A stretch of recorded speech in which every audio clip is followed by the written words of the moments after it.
What's going on, guys? Welcome back to the Art of Suffering podcast with Dalton Darnell. Today, I have the most famous cowboy in the state of West Virginia for you guys. Seth Adkins, welcome to the podcast, buddy. Welcome to the podcast. Thanks, Dalton. Really appreciate that. This guy has been on the news more than any other cowboy maybe on earth. No, that's not true. Oh, my God. Just a couple of times. You're never going to let me live this down. Seth, I'll say this, man. When you live in a place where cowboys don't live, you're a hot commodity, dude. That's right. Hey, you ain't got a lot of pressure for people beating you out of work. That's right. That's right. So just kind of lay the groundwork here. Seth does a bunch of cow catching in West Virginia, correct? Yeah. Oh, yeah. Everywhere. West Virginia, Ohio, Kentucky. Yeah. And you pretty much stay doing that 24/7. A pretty good bit anymore, yeah. Why do you think that is? Gosh, I really don't know, to tell you the truth about it, because we don't have there's not a people that does it. Mm-hmm. So you're the guy. There's a lot of people with your phone number. Yeah, that's right. Yeah, my buddy Ryan Owens helps me. We do it a lot together, that went to Pro-Am with. Yeah. Do you ever get repeat callers, like repeat customers in that line of business? I have. I'm trying to think. I thought about this the other day. Well, matter of fact, I'm going to one tomorrow. Yeah. That is kind of cool, but I've had more than one. That's not the only one. What, you reckon this guy should just hire you to build him some fence? Well, I think it wouldn't hurt nothing, really, sometimes. I wonder. It's happened, though. I caught one day, and I caught it like 3 days later. It jumped out of a pipe corral. Again. The same cow. The same cow. They put it in this thing that held buffalo, but it climbed up the manger and was out with a smoked Charolais cow. So I reckon this dude lost money on this cow. Oh, yeah. When you got to catch him twice. Did you charge him twice? Yeah. You didn't give him a discount for the second one? Well, maybe a little bit, but it wasn't much. No, it was a long way away. I mean, these things ain't right beside of me. The price of cattle does help too right now, because they're so high. Everybody wants to, Yeah, get them get them shipped. Yeah, those old junk cows, pound cows. We catch a lot of them. Mm-hmm. Man, that's fantastic. So, Seth, tell the people kind of where you grew up and what you grew up doing. Oh, I grew up in Huntington, West Virginia. Like there's a few cows around here, but it's not big cow country. And I grew up. My family owned a construction company, and I just grew up doing that stuff. We always had a few cows and a horse, but I'm the only one in my family that does this. Mm-hmm. Nobody rides. It's just me. Yeah, that's not rare. Yeah, no. You either got it or you don't you? Period. So you grew up doing construction. Like what kind? Clearing land or? We don't know. Builds or? New builds. They build houses, but we cleared land. You done a little bit of everything. Poured concrete. We done all kinds of stuff. We start to finish. Mm-hmm. Your dad still do that? Yep, still does to this day. And I work for them some, off and on. I still, we got a hoe and dozer and stuff like that. Mm-hmm. And he still does new builds here and there. Do you like that kind of work? It ain't. Yeah, it's okay. But I like what I'm doing a little better now, though. Do you make more money cowboying or more money construction? It just depends. Sometimes cowboying, sometimes construction. Yeah. Well, depends on how kind of year. Yeah, it's what kind of year it is, and what kind of catching jobs you get. Mm-hmm. Like the bigger, those bigger ones pay a little more sometimes. Like where you're cleaning off job, like where somebody dies or cows, those pay a little better. Yeah. That's hilarious. Yeah. Did you grow up playing any sports or anything? Oh, yeah. I played baseball, basketball. Yeah. Yep. You ever miss that? No, not now. Not at 42. No. No, I don't move like I used to do. Yeah, I know, but I don't move like I used to. So you rode a little bit when you were a kid, but you didn't row.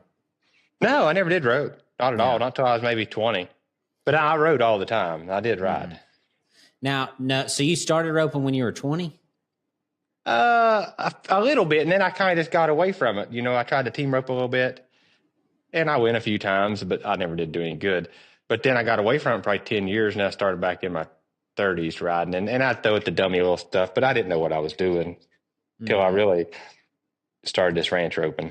How old were you when you actually started trying to rope well?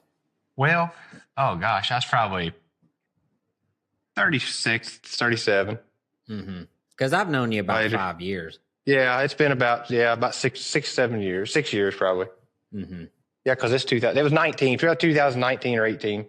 So what? Now I get calls every week, Seth, of people who want to get into this stuff, who are older, and they're like, "Oh, I know I'm getting a late start, yada yada yada," and I'm like, "Well, I didn't start till I was 25." I started when I was 36, so you might as well say. So explain that to me. Explain your start. Like what triggered it, and how'd you kind of get going? Well, in the cow catching, I started cow. People asked me about catching this herd of cows one time, and that's what got me started. And I did. I finally got them all caught, which I didn't know how to rope that good, or nothing like that. But I got a lot of them in a pen, and I thought, man, I got to get some dogs or something. I didn't know nothing about these cur dogs, like we have now. They will find them like where we live. That's the hard thing is once they just disappear on you. They just go out of sight. Well, you've lost them then. Yeah. So that's what happened. So I got that. And then I started after that, then I really started wanting to rope. And then I went seeing you all. And I thought, man, I got to learn how to get better at this. And then Jamie and Brent put on that roping. And I went there, and that's really where I got started in the ranch roping. And then I thought, man, I got to get better. Did you know those guys before that? Or is that where you met them? No, that's where I met them. You just showed up and was like, hey, fellas. Brent asked me to come, and that's how I went. And I just went and started. I caught really good up there. I didn't know what I was doing, but. Now, was this before you came down to that rope and ours? Yeah, it wasn't for long, though. Maybe like a month. Oh, okay. Wasn't very long at all. So long story short here, guys, I met Seth. We put on a roping in Tennessee. And Seth and a bunch of guys from West Virginia came down. West Virginia, Pennsylvania, Ohio. There's a big group of them from like the Northeast. And they all came down to this roping. And to date, I have never seen another group of ropers that were so bad and improved so much in 5 years.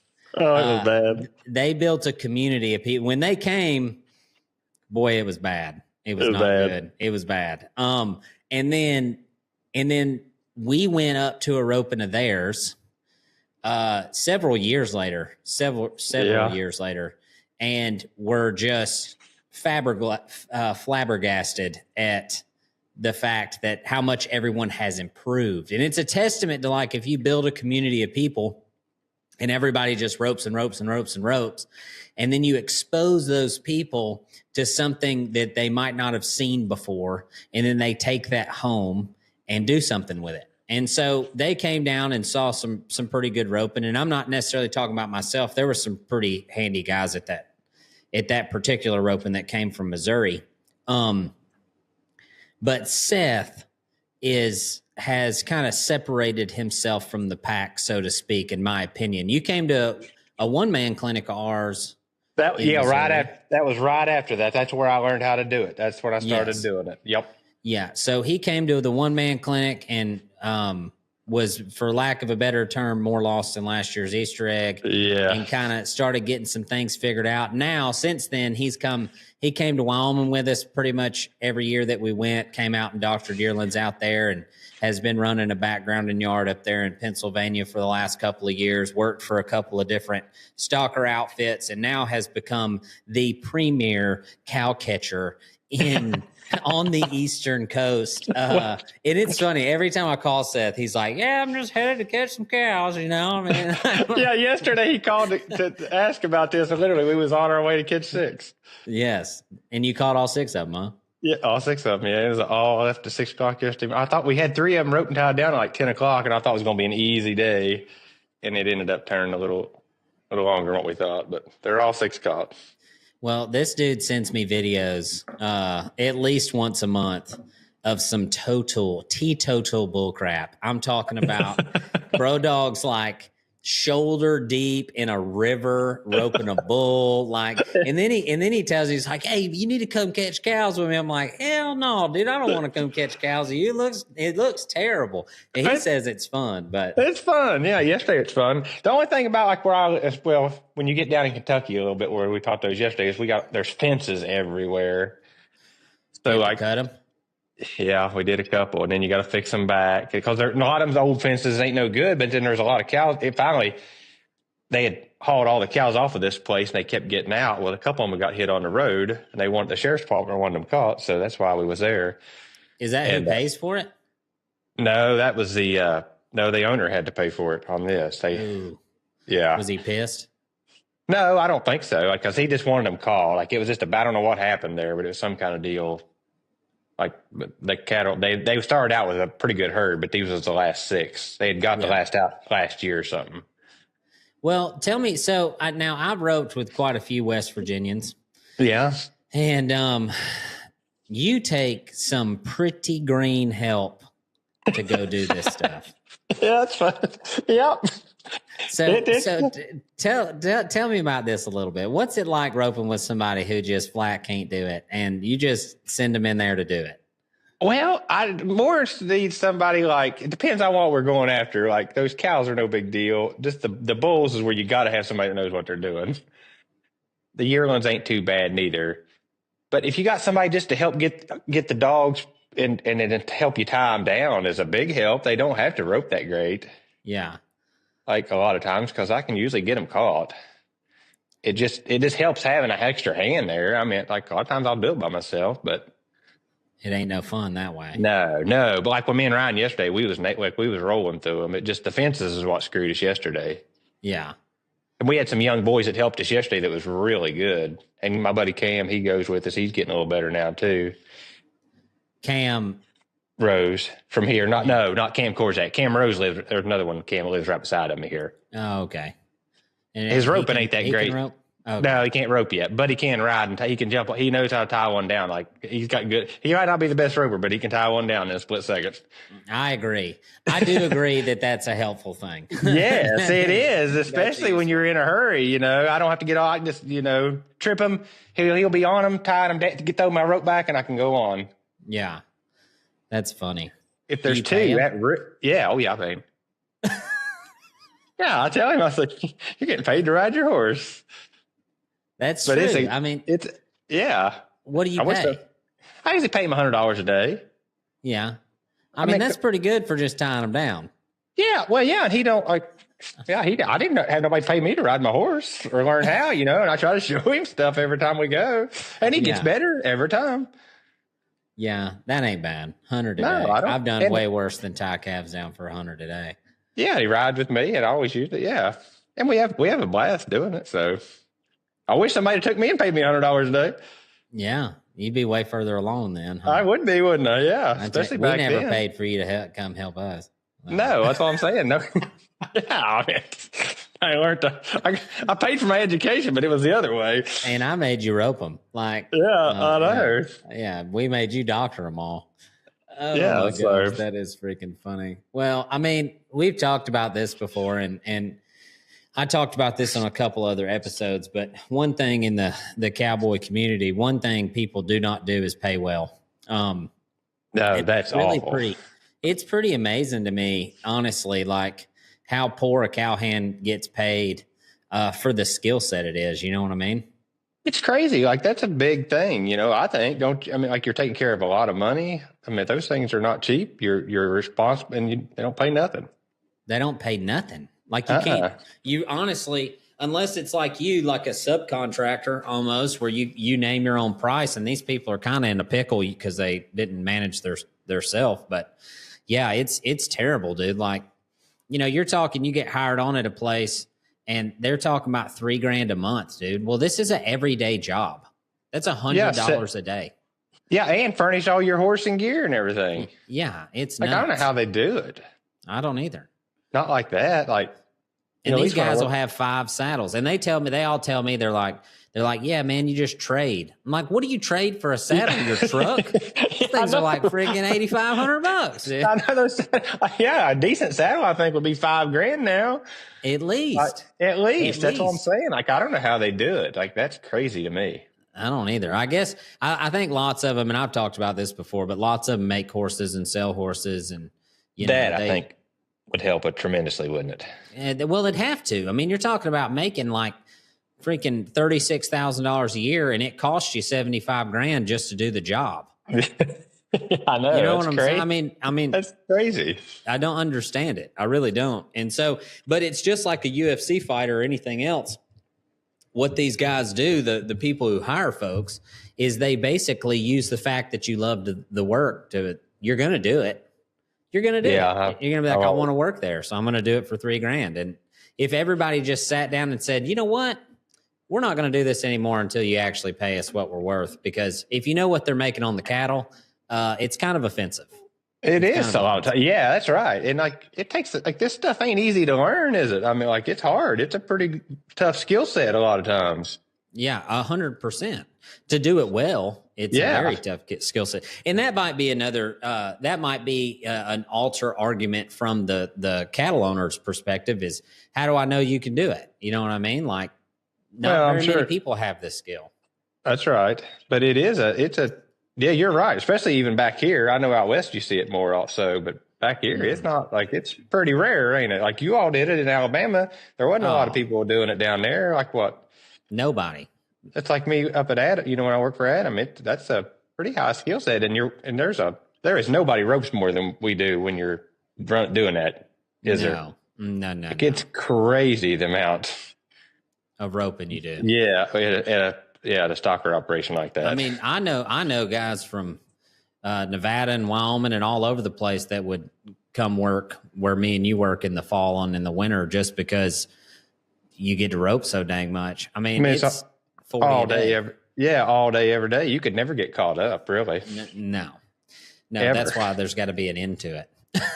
You just got to, like, quit buying. Yeah. Quit buying cows. Freaking die, dude.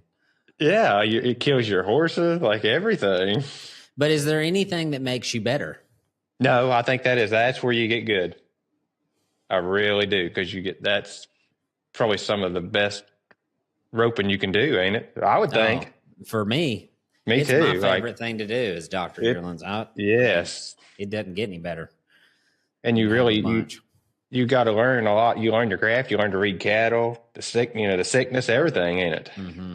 Well, yeah, and it's a testament to like if you suck with your stockmanship and you don't know how to set a calf up for a shot, your day is infinitely worse. Like, you're going to have a horrible day roping, because you're never going to get them caught, and not quickly. No, well, you might get them, but they'll be sitting there huffing out of air. Mm-hmm. Be the only way you get them caught. Yeah, my dad told me when I started working at Parkman, he was like, you'll learn more in a year here than most guys on a cow-calf place learn in 10 years. I could see that. I would think so, too. Just because there's so much of it. Like, so much gathering, so much processing. Processing, that's what I was going to say. I was going to say processing. Look how much processing you do, castrating. I mean, it's nuts. At a cow-calf deal, you're going to cut your calves during branding season, but and let's say you got 1,500 head, but we be cutting 1,500 head in 2 weeks. And that's what I was going to say. Long. Yeah, I was going to say somebody have 200 calves back here. 200 cows might do 200 calves. We do 200 in a week. Yes. At least over and over and over. It's every day. It's awesome. It's the funnest job ever. And I'll tell y'all this, everybody listening, because I get calls on this all the time. But if you're wanting to go work for a stalker deal, do it before you get married. Yeah, that is true. Yeah, because it's tough, man. It's tough on a wife, buddy. Yeah, Sarah puts up a lot with me being when I'm gone and everything all winter. I mean, because it's 7 days a week. Yeah, you cannot. There's no break. Like, even when she used to come up there, like, it just, you don't have time. You might go eat when it's dark. Yeah. on Saturday if they night. don't like sitting in a feed truck, they're not going to like your... Yeah, they got to love that. Yeah, they got to ride around and feed with you because that's the only chill time you have, ain't it, Dalton? Like you can talk. That's it. Call somebody on the phone in the morning while you're feeding, looking at your calves. I'm telling you, the only time before I started working with Dad, the only time I would talk to him in the background, you could hear click, bang, click, bang, click, bang. Trip hopper. That freaking trip hopper going off. That's all. And then gate chains rattling. That's the only time you talk to him. And then if you called him after lunch, he'd be pissed at you because his phone be ringing right in the middle of him trying to neck one, you know? Yep, it does. Everybody trying to call you eating. You're like, I can't talk. Like, your hands are busy. He used to get so freaking pissed when we'd be roping together and his phone would go off right in the middle of us trying to neck one. It was so funny. Oh, he would get so mad. Oh, that was a blast when he came up here this fall. It was a big help too, really. I mean, like, yeah, you worked with him. So give the people. So Dad went and helped Seth this fall for what, 3 weeks? No, it's 10 days, 10, 14 days, something like that. It was a pretty long time, but it wasn't quite 3 weeks, I don't think. But it was a blast. Man, we just would – I don't know how we would have got through that many this year with doing it like we did without him. What's it like working with him? Oh, John's way more serious than I am, but it's a blast because we took together, you know. Oh, if he misses, he gets so mad, you know. He gets so mad. Yeah, and I'm just like, I mean, I get mad at myself, but it ain't no big deal. Just rebuild and do it again. We got all these other ones. I mean, like, we got to get it done here. Yeah. No. Oh, but it is. I know where he's coming from, but he takes it way more serious than I do sometimes. But but Road Dog does not like missing. No, but we took together. Like, man, I roped good when he was there. Like, it was awesome having help too. It's nice having somebody that knows. Because when we'd go to one, we'd get, you know, like look at each other. We'd start off doing our own thing. You know, he'd go to pasture, but at the end of the day, we'd always try to get together. Mm-hmm. And a lot of times we'd be even roping in the same pasture. Yeah. It was so, you know, we had a couple of one really big pasture that you could rope two of you, and the cattle would never, you know, it's so big you never bothered them. Yeah.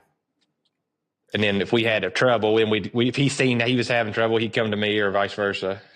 Y'all got some good video up there. That was good. I was going to say, yeah, he should have. We didn't have, you know, he flew the drone that one day, but that was the only day. But me and him tried to wear the GoPros a lot, but I lost my one card went bad that I sent to you. I had a lot of good stuff on it. Oh, for me and him. Yeah, but I don't know what happened there. Well, it's funny, man. Like I've worked with that guy all over the country, and I cherish the time that we worked at Partman together. That was a special. Oh, that's a special hell to walk through with a guy. It really is. I mean, it's tough. I mean, it's a long fall down here.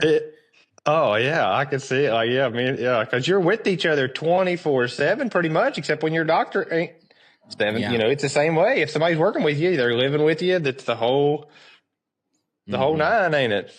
Now you do got some other help that comes. That they wrote pretty handy that I saw. Yeah, Tony come, Amanda Perry come, Jamie comes, Gracie. Ethan was coming there last year. He didn't come much this year. Brian, my buddy Brian comes. Everybody, they all try to come on the weekends, you know, when they're off and just rope for fun. Yeah. Man, but everybody got Ethan, dude. He's the funniest guy.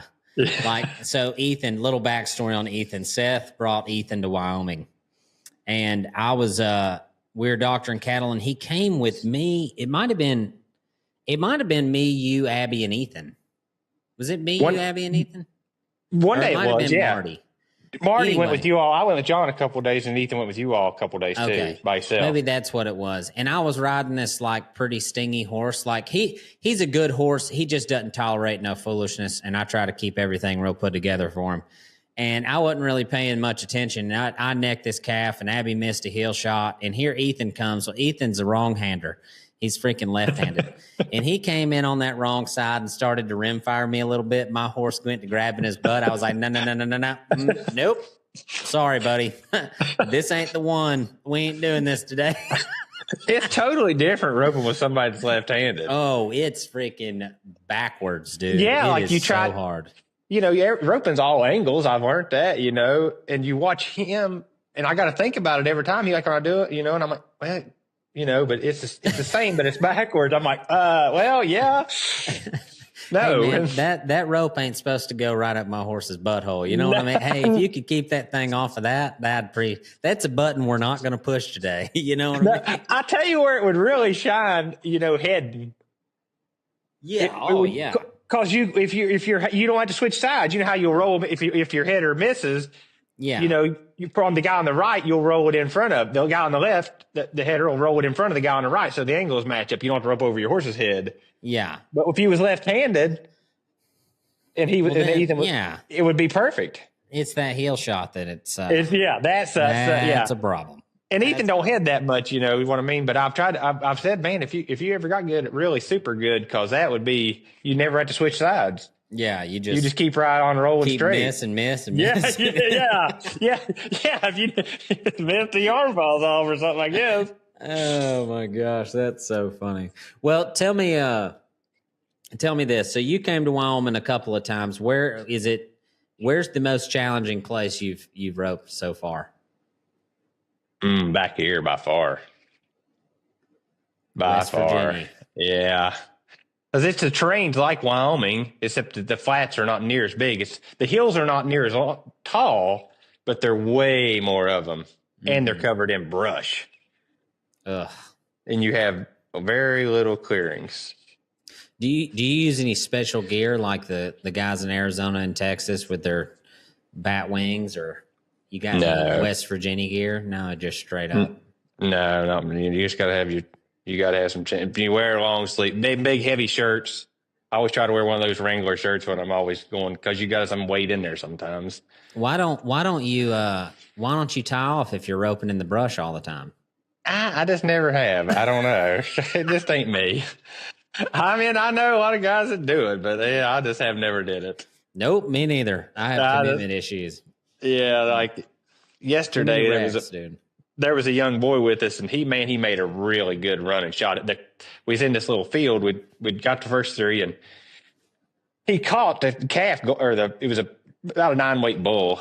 But he caught it right when he went to go to it, but he caught the fence. I seen it was down a little bit of a hill too, and I thought, man, if he catches that, he'll never get to the horn. But he had rubber. I thought maybe, and he necked it slick as he could be, but right as he necked it, he was at the fence, and it just stripped his rope from. There it goes through the, it was an old junk fence. So that was kind of a, bummer. Wreck. But but if he even tied off, it wouldn't have been no better, I don't think. No, it would have been a calf on the other side of the fence. The fence, that's right. Yeah, that's what I'm saying. There was no way he could have got to the horn. It was just too fast. Like he dallies good, but it just was too fast. Yeah. Well, he didn't have enough rope. Yeah, it just would have been. Hate those times. Have you ever been vaquiroed? No. You've never been vaquiroed? No, my buddy Brian has. Yeah. Were you with him? Yeah, I was with him. We had this big cow roped on the side of this hill. And I've learned this too, as I've been doing this a long time. You used to go up there, you got a big soggy cow roped on a hill, you try to lay a trap in front of them and drag them, make them move or whatever. Well, now, when they just, if you got them caught, and they're not drifting or whatever, I'll just stop them real quick. And I'm like, hey, throw that loop behind them. And I'll just slide over my hand, slide a little rope. They step right back. They can drag them down. The gravity's in your favor. You cannot pull a cow uphill any grade.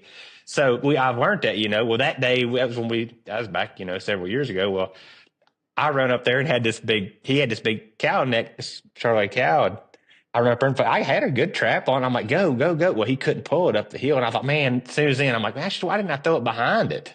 Yeah. Well, he kept feeding rope. And he's like, I'm going to lose her. Because his horse kept bowing down. It was pretty steep, really steep. And I'm like, okay, I'm hurrying, And all of a sudden, pow, there he comes off. His horse on the ground, crawling around, crying. Oh, yeah, he was bad shape. And Brian's a tough, big guy. He's like, it just slapped me in the... I was like, that's what they're talking about when they say vaquero. Hey, that is what we're talking about when we say vaquero, baby. It even had where it hit on his leg, it had a big bruise. It hit so hard down the side of his leg. He's like, it bruised me. Hey, man, that poor old pecker. Woo, Lord have mercy, child. Gosh, dang it. That thing ain't meant to take a lick like that. No. You know what I'm saying? That ain't gentle. Not at all. That ain't a gentle thing. Oh, my goodness. Oh, well, I'm surprised you've never been vaquero, but you're pretty quick to the horn. Yeah, I'll say I'm not, knock on wood. I mean, I don't hear it's going to happen to me now. I keep waiting for it one of these days. I know it's happened to Dad and Richard and Travis Newman. And yeah, have you never been? Nuh-uh. Me neither. Like, I know, knock on wood. I've been burned a lot of times. And I've lost my rope a bunch. And yeah. If you ain't got me. If you ain't never lost your rope, you ain't never roped. No, period. I mean, period. It just don't happen, does it? I mean, everybody loses. I mean, every now and then I still lose my rope. I mean, I get so mad or aggravated at myself, but crap happens. Yeah. No, it's part of it. You going to go back to the Pro-Am this year? Yep. Try my best. Who are you going to go? You taking Ryan again? Yeah, me and Ryan and Jamie. Yeah, and Ethan Gaston's going. He lives in Denver now, but he was from Ohio. Okay. So he's going to go. We're going to try to go. Part of everything works out. We are. I wish I could go. I know. Gosh, I cannot believe you ain't going to go. You ought to at least go. I know John ain't going to go, but you ought to go. No, I wish I could.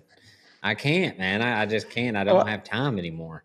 Well, I know y'all stay busy. It's wild down here. Maybe next year. I'll get it. I'll be in a better spot next year. But right now it's wide open. So you've roped with a lot of different people. Out of all the people you've roped with, who's the funnest and why? You got to be one of the funnest. Yeah. Come on, man. So. You can't say that. I'm the one sitting right here. Okay. I'm trying to think of anybody like around here. Oh, me and the funnest. We do have a good time, though. Yeah, I was going to say, me and you have a blast when we're doing it. I don't know. Neither of us care. No, we just let it go. Yeah. Whatever. Like, John's probably the best roper I've roped with consistently, but it hits fun. Yeah. But me and you have more fun. We're not. We're way more or less serious. Yeah, just chilling. Like, it's cracking jokes the whole time. Of a friggin' deal, man. Like, come on. Cracking jokes the whole time. I kind of adopt whatever personality I'm around. Like Dad's real serious. If Cody Harris was pretty, like, he liked to not miss, So if I'm with people like that, I get pretty serious. But when I'm the one that's like, when it's just me, I'm just like, yeah, here we go. It'll be okay. That's the attitude you got to have with it. I mean, like, there ain't any stuff. I mean, I hate screwing up, but we all do it. We're human. No, it's part of the game, dude. Yeah, that's right. Lots of times it's freaking funny. Like, it's hilarious. Oh, you can go back on it. Like that second, you might, son of a gun, but then you just laugh at it about it. Well, and then you go with people like, like Doctrine with Marty and Kenny and. Oh, like, yeah. It's if you're too mad or serious, it's not any dang fun, man. Like, when I went with Marty and Kenny, and you could be lumped into this too, them suckers, when they came to Wyoming, would lose their freaking hat. Their hats they're everywhere. Just hats, just flying.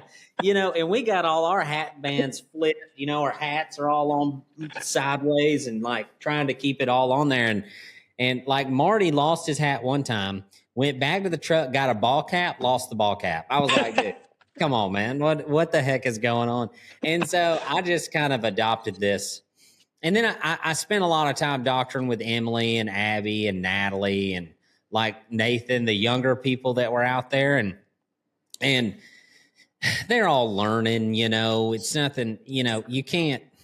If I was out there, me and another me, then that's totally different. Like, I would expect quite a bit. But when you got a 15-year-old, or Emily was 13 at the time, out there healing for you, you can't hold them to any sort of real standard, No, when you first start working, it takes 3 or 4 days or, to get do you mesh with each other, know what you're going to do, ain't it? I mean, like, it don't matter who you are.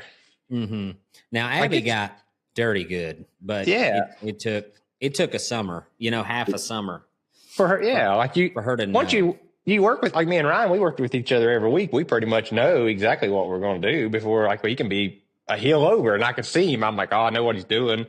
or, but it just, you never know. Like yesterday, I seen him, on that last one, he cut out a bull. He brought a couple cows with him, and I seen him coming, and he was in with these guys' cows. Well, I seen it, I read it. I was like, I got to get those cows. So I just kept stepping forward. He was bringing it down the fence around a big side of a hill, clear, it was cleared pasture, but just kept stepping up, and I stepped up. They sorted off. He charged right ahead to keep the bull, and then we had him away from that guy's cows. No big deal.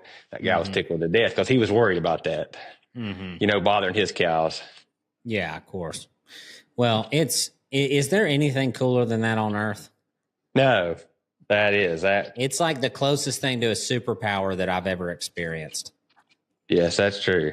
Like reading somebody else's mind. Like you literally know what they're going to do before they do it. Yeah, that's so true.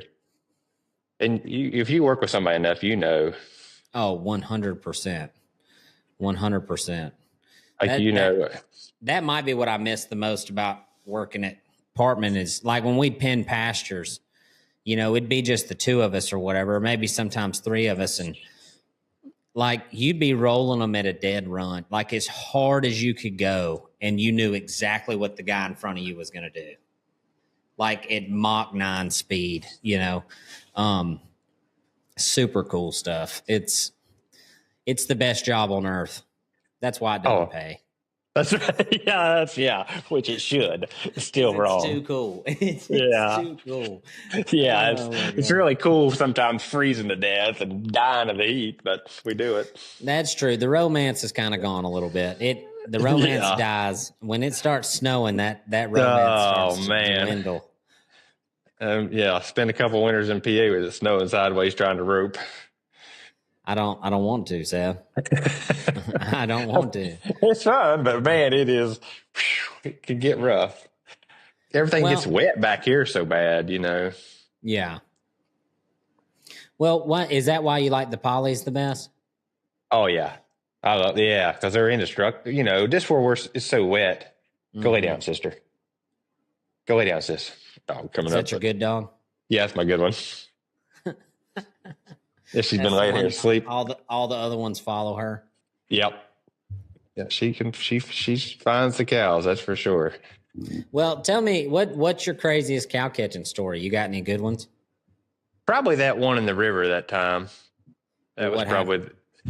Well, we went out to Springfield, Ohio, I think it was, but there was about 9 or 10 head that had been out, and it was kind of running loose in the little town or outside town. It wasn't in the town, but so we went out there and caught them, and we'd got them all. I think that was the last day. We had 3 left or something because they was 9 or 10, and they was in the brush. You go everywhere. A lot of cornfields out there, which you had to watch. People really didn't want you in their corn that much. It wasn't up that tall yet, but we got all of them at this last one, and he was in this creek bottom, and it was growed up, and the dogs had him made up and mad, really mad. That's something the dogs, if you got room, it really works because it'll wear them, kind of takes their attention. You run up, rope them, then somebody, try to heal them or something. Really on those bigger ones, you need to heal them.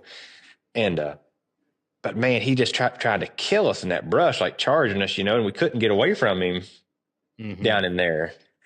So the dogs, he finally went to there was a big creek, like about up to your knees on your saddle. And that's where he went. He kept going out in that creek. And we was like, well, I don't know what, there was 2 or 3 of us or 4 maybe. We didn't know what we was going to do, how we was going to get him out of there. We didn't know how to get him roped, couldn't get him up into one of those fields to get him, he knew to go in the brush to get away from everything.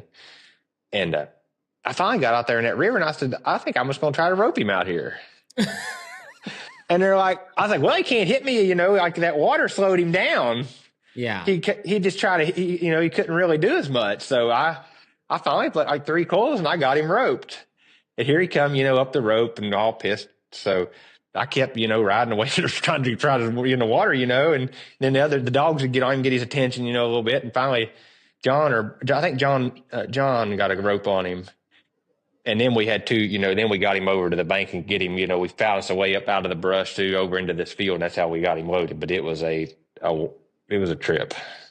He was about 1,500 pounds. It was just enough to hurt you. But real quick, those are the bad ones, I think. How much you get for catching him?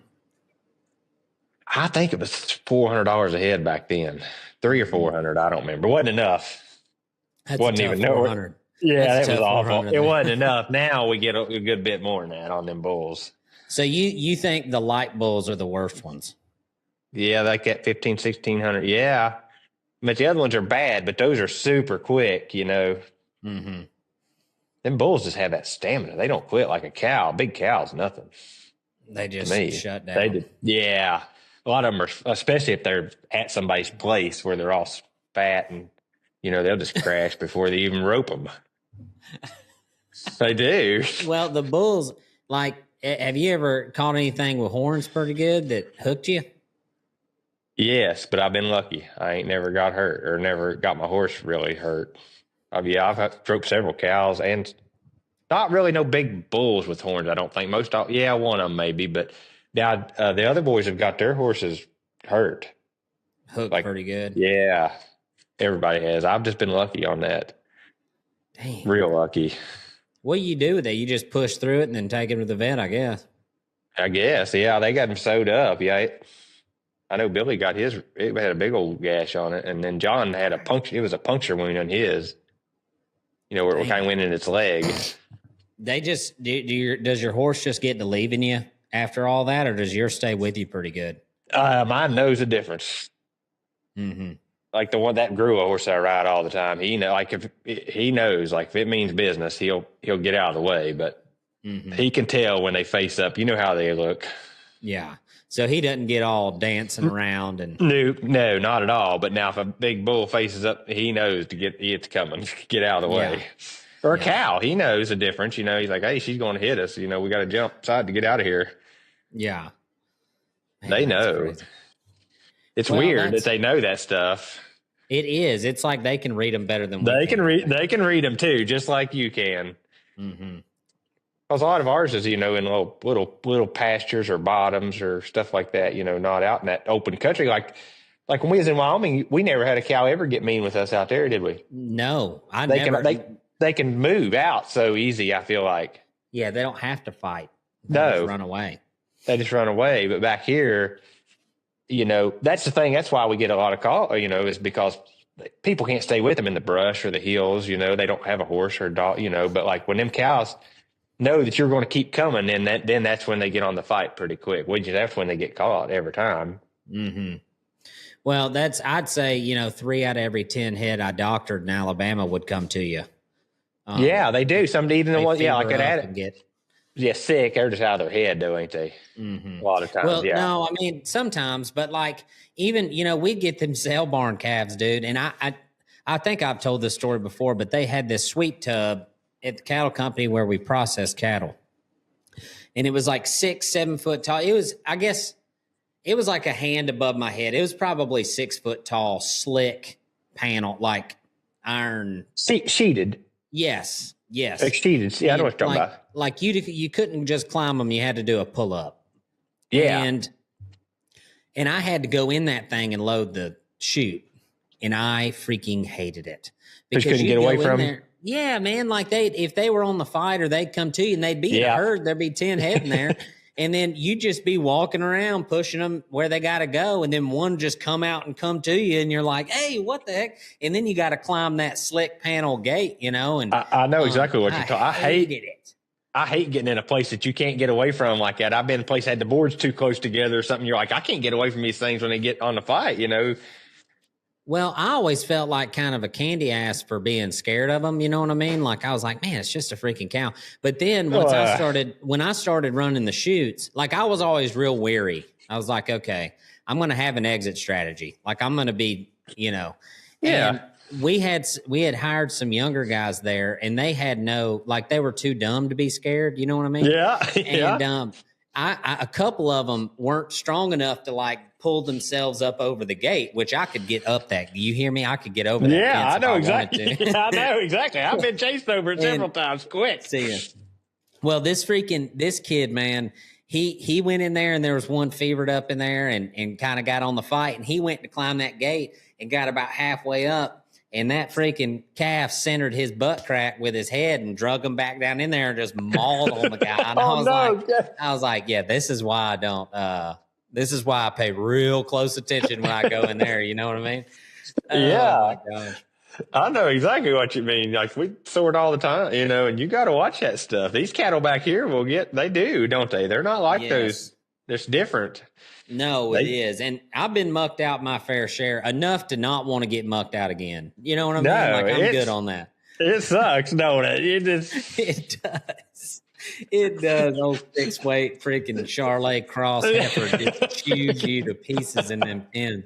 I hated that. And we had a lot of eared cattle. So like yeah, that's right. they wouldn't get on the fight as bad, but they were just kind of crazy acting. Like they were just real frantic acting, and they would run you over on accident just because they were freaking out, And they're way more athletic too, ain't they? Yes. That's what I've always seen or heard. We'll have a few of them up here, but not that many. No, man, they were like roping deer, dude. Them things are fast. Like, yeah. Especially the 5-6 weights. They got real long legs, and they'll freaking. When you go to them, you better be piling to them. You wouldn't think that a little 5-weight calf can run like they can you? Dude, wow. Man, them things are fast. They are. Especially if you spend a lot of time roping like 8 weights, because 800-pound calves are not as fast. No, they're not. That's right. But those athletic little ones. They peter out pretty quick too, don't they? Like the bigger they get, that's the way those cows are. If you go 200 yards to her and not even try to rope her, she'll just usually turn around and let you. Yeah, yeah, or she's just done. You know what I mean? Like she just ain't got the wind to even go. She can be healthy as she can be. Yeah. And then every now and then you'll get one that just goes and goes and goes. But man, that's funny. It's good stuff, dude. It's all fun. Oh gosh, yeah. But yeah, that's how we wound up back here doing it. There ain't nobody. Well, yeah, and now you can't leave because you're the guy. I don't know about that now, but every sheriff department from there to Alabama is like, hey, if you got a cow out, you call Seth Adkins now. He'll slip down here, get her caught, and still have time to pose for the newspaper. You know what I mean? There's people doing it all over. There's not a lot of people in our area. Oh my gosh, that's funny. Well, how long you been married, Seth? Well, which time? the first time, the whole time.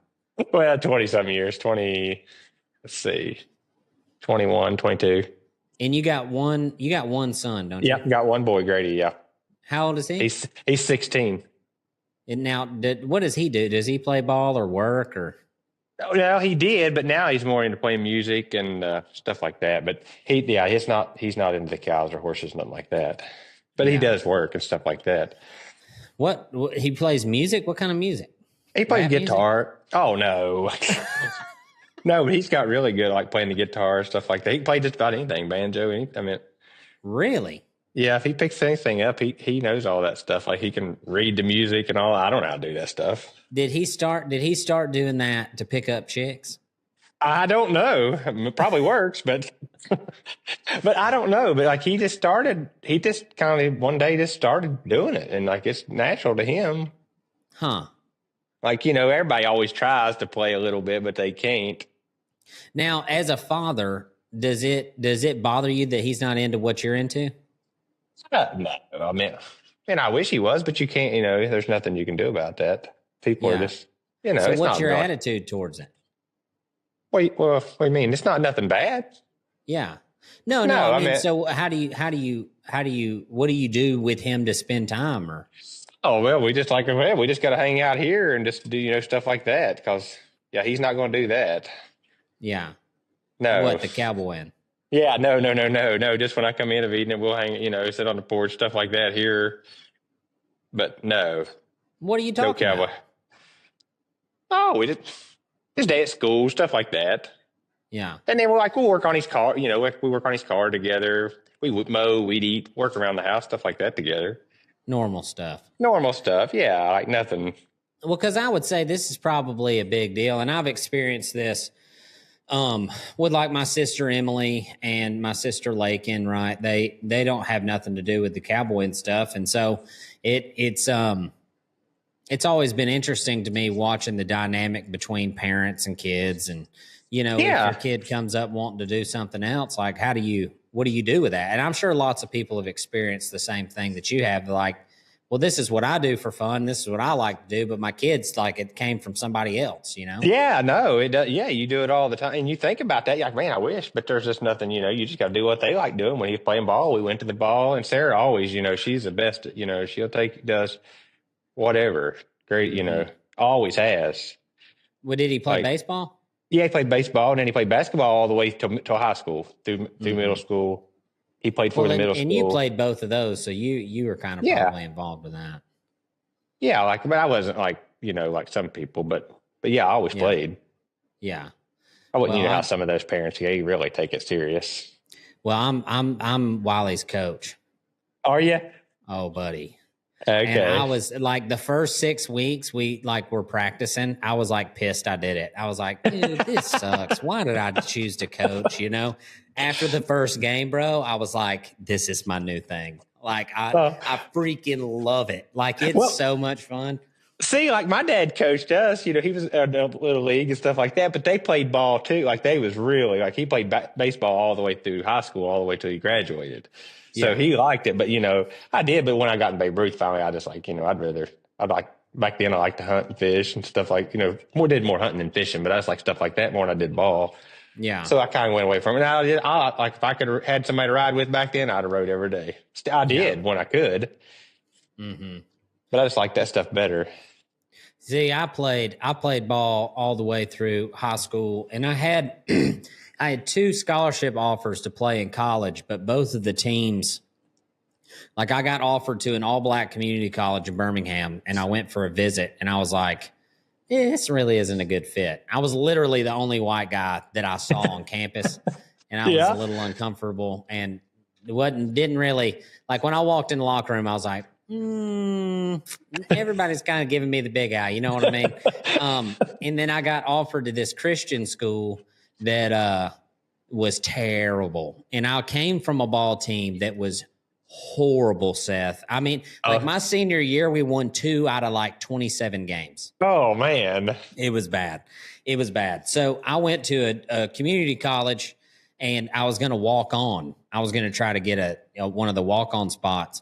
And I went and watched the spring practice, and I was way out of my league. Like, it wasn't even I couldn't have played with those guys if I wanted to. I just wasn't good enough. So, but I loved baseball and thought it was a lot of fun. And Wiley, he had never really played, but this was his first year, and they put him in coach pitch instead of T-ball. Yeah. And I was like, Kara was worried. She was like, he's going to suck. He's going to be the worst one on the team. I was like, oh, he'll be fine. It's just coach pitch, So I coached so I could help him out, and he's really pretty dang good, man. He's probably maybe the third best kid on the team. Maybe the first best defensively, but hitting, he's probably the third best. He's pretty solid.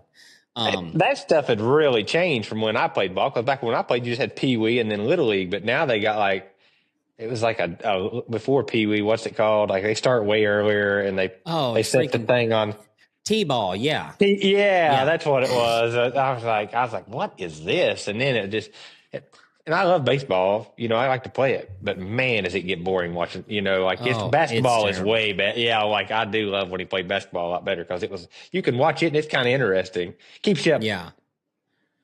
Baseball's so boring sometimes. It is. It's rough. I told the kids maybe it's third or fourth practice. I was standing up there and I said, 1:57 p.m. I said, are you guys bored? And they're all looking at me, nodding. I said, get used to it. Welcome to playing baseball. And just kept going. I remember when I was playing, when I was in Little League, I'm like, you're out in the outfield and you're just like, man, this is so boring. Like somebody hit this ball to me. Please hit the ball. Please. Yeah, please. Come on, get a hit here so we can get some action. I'm telling you, man, it's pretty funny. Well, so did you end up with a pretty good kid or did you make a pretty good kid? No, I think we ended up with more, both. But I mean, that's what we've got. But no, Grady's never no kind of big trouble. Yeah, we got a good. Uh-oh. Hang on just a second.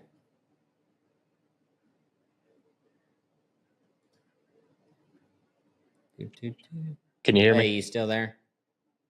You got me? Yeah. Yeah. Yeah, somebody, my sister called.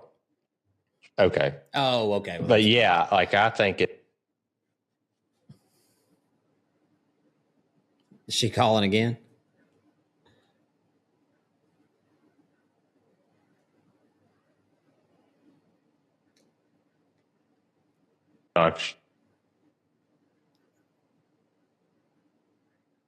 Are we there now? It says Yeah, I can reconnecting. hear you.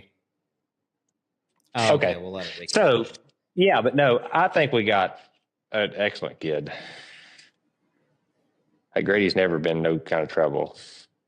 He's very, polite, which we've taught him has, always been like that. Yeah. You know how some kids, they're wild. They can be, can't they? Yeah. Did you have to create that kid, or was you kind of gifted one? I think we was gifted that, really. It's just, he's just in it, But me and Sarah was never no kind of big trouble. You know what I mean? Yeah. Like, nothing like that. Are you the disciplinarian, or is Sarah? No, she makes me always. She tries, but she's like, you got to say something, or do he won't listen to me. Well, that's So good. That's how. It's yeah, I supposed to know. Well, that's what I'm like. It's supposed to. It's my job. be. Yeah. But he'll pull some stuff on Sarah, every now and then, because he knows she's his mom. Yeah. Do you laugh at that, or are you like, come on, man, what's wrong with you? Well, sometimes I tell him, like, Greg, you can't do that, like, and then other times, like, I'm like, if it ain't bad, I'll kind of laugh about it. But if it's bad, like, you can't do that. Well, okay, so my goal, and you tell me if this is factual, because you're where I'm talking about. My goal is to have a pretty well-rounded man by the time he's 16. Understand consequences and all the things. Yeah, I think he does. I think that's good. I know I did. Mm-hmm. And I think Grady does too. Yeah, because, man, when you get in trouble at that age, it can be bad. Yes. Well, that's kind of my philosophy is you hand him a set of keys and you got a bag. Yeah, that's what, because he got a car now, we're like, hey, you got to be careful. Mm-hmm. Like if something happens now, it's not no joke. Exactly. Like you're taking other people's lives here. Yeah, then that's scary. In your hands. Yeah. Especially, nowadays. Well, is he a pretty hard go-getter? Like, does he want to go to college or want to go to work or what's he want to do? Oh, yeah. No, he wants to go to college. Yeah. And do what? Yeah, he talked about being an architect, but I don't think for sure now. I don't know for sure. He's kind of back and forth on that because there's so much school. You got any say on that? I don't care. It don't make no difference to me, but yeah, like whatever he wants, just want to be happy. Well, there's still hope for you. I didn't start cowboying with my dad till I was 25. That's true. Hey, That's right. You never know, do you? No, he might jump right in. Yeah, he might jump right into this one of these days. Hey, there's a lot of crappy jobs out there. If you're going to do a crappy job, you might as well do one that's fun sometimes. How'd you wind up starting so late, Dalton, with John? Because he worked there way before then, didn't he? Oh yeah, many years. I was my folks were divorced, so I didn't grow up with dad. Okay. We went every other weekend or whatever, and he always had horses and stuff, but I didn't even really know what he did until I started working there. And so I kind of took my own path there. I fished in college and all the things. And yeah, I know. And then I was managing restaurants, and I was managing an Outback Steakhouse actually, and just hating my life. It was awful. And needed a career change. Kara pretty much was like, I love you, but you're a piece of junk. I can't marry you, And so I joined the military, and I had a break-in training, which in the Guard, what that means is I go to basic training, and then I come home for like 5 months, and then I go to tech school. So in that 5-month break, I needed a job, but I didn't want to go back to the restaurant world. So Dad asked me if I wanted to come work with him, and that's when I started. Okay. So you went to the military when you was in your 20s, early 20s? Yeah, I was 24. Okay, so he's a little bit later. Because Grady's he's talked about doing that for a little while just to help pay for college. Yeah. But I don't know if he will or, it depends. But he's trying to get this promise. There's a scholarship now. If your grades are so good now, you can, up here, it'll pay for a lot of your college. Yeah. Well, it was a good route for me. Okay. It was a really good route for me. So I'm glad I did it. I'm glad to be out, but I'm glad I did it. And you know, when I got back from tech school for me was almost 8 months long. So I got married and left. And when I came back, I got a job on base making like $27, $28 an hour. Yeah, that's a good job, man. I freaking hated it. I hated it. So I went back to cowboying. Went from $28 an hour to $100 a day. $100 a day, probably then. Yeah, that's what I was going to say. It's exactly what it was. If not, well, after taxes, I used to get bent out because I worked with the Mexican guy every day, and he made the same as me, but he didn't pay taxes. So he made like twice as much as me. And he used to bellyache all the time about how I made is the same amount of money as him, and he's been doing it for 10 years. And I was like, dude, it's like, you don't pay taxes, man. You get all the money. Like, what are you talking about? Oh my gosh, it was fun. That definitely helps. I mean, you might as well say 30% of your check's usually always gone. Oh, there's no doubt. I made $363 a week. Oh God, yeah, that's bad. And the only reason why I remember that is because when Wiley was born, I was like, and they told me how much daycare cost. I was like, I can't send my kid to daycare and go do this job. I mean, I'm literally going to give most of my check to this other person to raise my kid. So that's why I quit. Did Kara stay home and watch him then? No, I did. She made all the money, dude. We couldn't live off of my pay. So she was making like $40 an hour as an ICU nurse. Oh yeah, okay, yeah. So she was the breadwinner, and she only worked 3 days a week. Yeah, that's what my sister does. I mean, she's not an ICU nurse, but she's a nurse. They do the same thing, work the 3 days a week. Mm-hmm. Yeah, she's an RN. Well, Seth, if you were talking to a young man, which I don't know if young men listen to this or not, but we're going to guess that they do. And in your 26 years of marriage, what would your advice be? Oh, gosh. Don't take them for granted. And you got to communicate. That's the main thing. You've got to communicate. Well, because me and Sarah, we just wouldn't talk to each other, you know. We just, we wouldn't even, you know, didn't even know each other there at the end, you know, because we just kind of stared at, you know what I mean? Mm-hmm. Like you stay together, but you just don't talk to each other. So you just mean like literally communicate as far as just talking. Yeah, you got to communicate every day. I think. Are you doing that now? Yeah, now we are. Yeah. How's that going? It's a lot better now, but you just, you know, before you just get mad and just wouldn't talk to each other for 2 weeks or something. Mm-hmm. Did you see that coming? Yeah, you did. Yeah. But you think, you feel, but you think, it'll get, you know, but it don't. You can't do that. You got to get through it. And taking somebody for granted, like. Yeah, and you do. Would you say that's like just focusing on the negative and never looking at the positive? Yeah, I think some of it is. And then, you know, when you go, like, when you're gone, you know, working all the time or doing stuff, you really get into that and you focus more on that, or I do. I'm really, when I do something, you know, but then I, you know, wouldn't pay attention to Sarah, and that's not right neither. Mm-hmm. You know what I mean? Like you just got to have balance. Yeah, you got to have balance in everything. Yeah, you can't be too much one way that's the best way to say it. Balance and communicate. I would say that's a tendency of mine that I've been working on for years, is like, I'm kind of a mountain climber. You know what I'm saying? Yeah. Like if I see a mountain, like, God, freaking. I do too, dog. When I get in something just like the roping, I want to be the best you can be, or, you know. Yeah. And it's pretty easy to leave your family behind doing that. You'll get so distracted on wanting to do the best, and then you just don't. Then you but you can't do that. Yeah, I personally think that's the devil designs men in that way, so it's easy for him to destroy your family. Yeah. I think he sets us up that way. He sets you up like, I need to accomplish this goal, and this is what's important, when actually what's important is the woman and youngins behind you. Yeah, the family. Yeah, you're right. Yeah, they're the ones that, you should be, but you don't. You want to go, that's right. 100%. And most women are cheering for you in the beginning. They're like, yeah, go do it. Yeah, you got it, you know, until they get neglected and they're like, this is bullshit. Like now, yeah.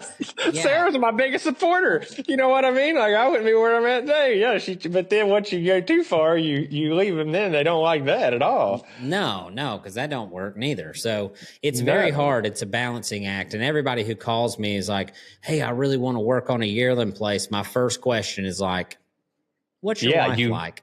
Yes. And like Sarah, you know, she supports me doing that at all still to this day, but you got to balance it out. You can't just go wide open and not, you got to take a little bit of time. Well, and just you know, just something, you know, you got to give them something. There's got to be some give there. Well, it's the same in the military. Like the divorce rate's so high in the military because the job is the only thing like that gets prioritized, you know, and you deploy and all these things and you don't really have any control over any of that. So if your wife isn't suited for that, you're going to be in bad shape. I can see that a lot, especially a lot of women wouldn't be for that at all. No, like I'm really lucky with the way, with Sarah, because she kind of does support it, and you know what I'm saying. Well, if she didn't, you couldn't do it. I mean, no, you couldn't do it. It just wouldn't be. It ain't possible, is it? No, it is not. It's and that's one thing. You know, Kara over the years, the woman has followed me all over creation, and so when she wanted to move back to Alabama, and I was like, I can either move back to Alabama now with a happy wife, or I can move back in 10 years with a really pissed one. Yeah, then you done the right thing. And so that's what we did, you know, and I don't regret it at all. I miss cowboying. I miss roping every day. But her and the boys are infinitely more important than that. And so I'm hoping that God restores that into my life again to where like I get to cowboy again in some capacity, without having to travel, you know, all over the country. So maybe not. I don't know. I might just be suited to tie ropes and rope the dummy here in the shop, and that's okay too. But it's we don't know what's going to happen with that. But that's really cool, man. That's lessons learned. And you learn them. Yeah, you learn them the hard way, but you just got to you grow on them. Yep. And not do them again, you know. Because that stuff, it does. If you're a really overachiever, whatever you want to call it, you'll forget people. There is no. When you go to climb that mountain, you know what? Like you said, climb that mountain, you want to be the best, but then you kind of leave them. Yep. Facts. That's for sure. What were you going to ask? What about your yearling deal down there? Have you heard any? Are you know? Man, I'm working on it. So we got 2 lease grounds that might come up. I know one comes up in 2 years, so that's kind of out for the next 2 years. And then there's another one that's in like litigation. So like the guy that owned it died, and his kids are kind of figuring out what they're going to do with it. And so that one's an opportunity here in the near future. So it's 200 acres. It's fenced, cross fence. It's got all the equipment. It's really a perfect place. But it's just got to work out. So we'll see. Okay. I was going to ask you if it was fenced. That was the next thing I was going to say. Yeah, it's got cattle on it right now. It does? Okay. Yeah, the guy right now has cows on it for all his lease payment is just cutting the grass, keeping it bush hogged. Okay. So we offered him, you know, $70 an acre to get it. And if they take it, then they'll make some money off of it. So okay. Yeah, y'all got down there is like the hot weather grasses, right? Yeah. Like what's y'all's main grass? I was going to ask you about that. Bermuda. That's what I thought. Okay. Mm-hmm. See, we got this cool like orchard grass, a lot of fescue here, but yeah, you know, it's not great. But we got fescue too. You know, do you? Dallas grass, fescue, Bermuda. There's another one I can't think of it. Clover. A lot of different. Pretty much anything will grow here. Okay. But in the winter, I got a planter, so I would plant rye and wheat in the winter, fall and winter. So does it grow all winter down there? Oh yeah. Well, most of it, yeah. It'll start popping up real hard like January. Oh wow. Mm-hmm. that soon. Yeah, and then like end of February to look like freaking Ireland out there. No kidding. Yeah, it's wild. Okay. It doesn't get that cold here, you know. There's days in February it'll be dang near it'd be 75 degrees, you know. Okay. Yeah, you're a lot. It's a lot warmer down there than it is here. Mm-hmm. Yeah, it's going to be miserable this summer. Yeah. That's one of the bad things about moving back, ain't it? That is the bad thing. The worst, yeah. I was gonna say this warehouse is going to be like a damn pressure cooker all summer long, buddy. It's freaking hot in here. It's been hot in here since March. Has it got a bunch of doors you can open up? It's big got doors. Two.